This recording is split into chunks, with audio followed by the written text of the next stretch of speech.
अरे बहू, ला टीवी का रिमोट मुझे दे। तो कब से टीवी देख रही है? कपिल शर्मा शो का टाइम हो गया है। अरे जरा रुकिए माँ जी, अभी अभी तो मेरा सीरियल शुरू हुआ है। एक काम करिए, आप कपिल शर्मा को अपनी सहेली मीना आंटी के यहाँ जाके देख लीजिए। अरे तू खुद क्यों नहीं चली जाती अपनी उस नकचड़ी सहेली कमला के यहाँ? है बड़ी आई मुझे भेजने वाली। सीमा गुस्से से जवाब देती है, मुझे भी कोई शौक नहीं है आपके साथ बैठकर टीवी देखने का। फिर सीमा अपनी सहेली कमला के घर चली जाती है। अरे क्या बात है सीमा, अचानक इतनी रात को मेरे घर आना कैसे हुआ? अरे क्या बताऊं तुझे, मेरी सास के मारे तो घर पर टीवी देखना तक मुश्किल हो गया है, इसीलिए मैं तेरे घर पे आ गई हूँ टीवी देखने। अरे तू अपनी सास से इतना डरती क्यों है? अभी अभी तो तेरी शादी हुई है। अगर अभी से तू नरम पड़ गई तो तेरी सास तुझे घर की नौकरानी बनाकर रख देगी। तो बिल्कुल ठीक कहती है कमला, मेरी सास कुछ जरूरत से ज्यादा ही मेरा फायदा उठाती है। घर का सारा काम मुझे अकेली को करना पड़ता है। तो चिंता मत कर, बहुत आसान तरीका है। बस कल से तेरी सास तुझे जो भी काम बताए तू उसे करने से साफ मना कर दे। देख लेना, धीरे धीरे तेरी सास लाइन पर आ जाएगी। फिर अगले दिन से सीमा कमला की सिखाई हुई बातों को अपनाती है और अपनी सास से छोटी छोटी बातों पर झगड़ने लगती है। अरे बहू, सुबह से ये कपड़े बाथरूम में पड़े हैं, तूने अभी तक धोए क्यों नहीं? माँ जी, आज मेरी तबीयत ठीक नहीं है, आप धो लीजिए कपड़े। ऐसे भी मैं तो रोज धोती हूँ ना, घर का थोड़ा बहुत काम आप भी कर लिया कीजिए। अरे बड़ी बदतमीज है तू, बहू होके अपनी सास से कपड़े धुलवाएगी? ये तो इस घर में कभी भी नहीं हो सकता। सीमा चिढ़कर अपनी सास को जवाब देती है। तो ठीक है, कपड़े इसी तरह पड़े रहने दीजिए, मुझे कोई फर्क नहीं पड़ता। मैं चली अपने कमरे में। फिर अगले दिन। अरे सीमा, तुमने अभी तक मेरे कपड़े नहीं धोए, मैं ऑफिस क्या पहन कर जाऊंगा? सुनिए जी, मैं आपसे साफ साफ कह देती हूँ, अपनी माँ से कहिए कि घर के काम में मेरा हाथ बटाया करे, या फिर एक नौकरानी का इंतजाम कर दीजिए। मैं अकेले इस घर का सारा काम नहीं कर सकती।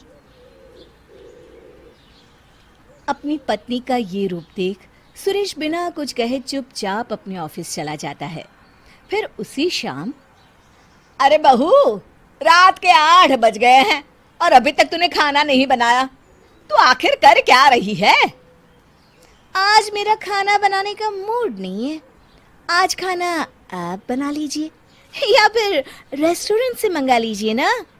अरे बड़ी अजीब है तू, अगर मुझे ही खाना बनाना था तो तुझे क्यों बहू बनाकर अपने इस घर में लाई हूँ? बस बहुत हो गया माँ जी, आप भी कभी कभी अपने हाथ पैर चला लिया कीजिए। सारा दिन बस यहाँ वहाँ टाइम पास करती रहती हैं। हे भगवान, वो कौन सी मनहूस घड़ी थी जब मैं इसे अपनी बहू बनाकर इस घर में लाई थी। अरे माँ जी, किस्मत तो मेरी फूट गई है जो मुझे आप जैसी सास मिली है। फिर दोनों एक दूसरे से नाराज होकर अपने अपने कमरे में चली जाती है। थोड़ी देर के बाद सुरेश और उसके पिताजी दफ्तर से घर लौटते हैं। आज घर में खाना नहीं बना है, ये देखकर सुरेश अपने पिताजी से कहता है। पिताजी, अब पानी सर के ऊपर निकल चुका है, इन दोनों की सुलह कराने के लिए हमें ही कुछ करना पड़ेगा। सुरेश के पिताजी सुरेश से सहमति जताते हुए कहते हैं। तुम बिल्कुल ठीक कहते हो बेटा, मेरे पास एक बढ़िया उपाय है। फिर अगले दिन सुरेश का बेटा राजू अपनी माँ सीमा के पास जाता है। मामा देखो देखो, दादी ने आपके लिए क्या भेजा है। राजू सीमा को एक छोटा सा बॉक्स देता है। सीमा बॉक्स खोलकर देखती है तो उसके अंदर एक सोने का हार था। ये देखकर सीमा की आंखें फटी की फटी रह जाती है।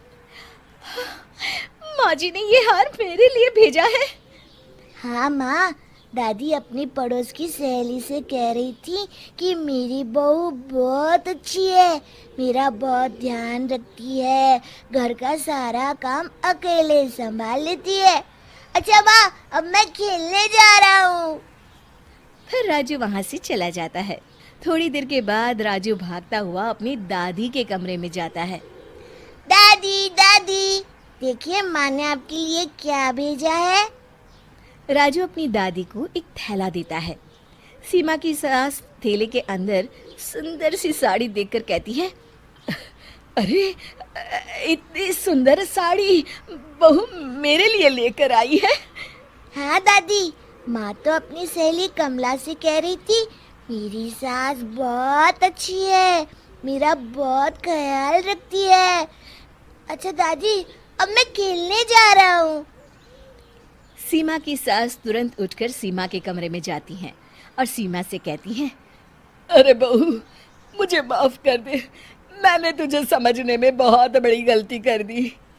अरे माँ जी, ये आप क्या कह रही हैं? माफ़ी तो मुझे आपसे मांगनी चाहिए, आप तो मेरी माँ समान हैं। और फिर दोनों खुशी खुशी एक दूसरे के गले लग जाती हैं। सुरेश और उसके पिताजी थोड़ी दूर पर खड़े होकर मुस्कुराते हुए ये नज़ारा देख रहे होते हैं। शिक्षा, हमें अपने हर रिश्ते की अहमियत समझकर उसे सम्मान देना चाहिए।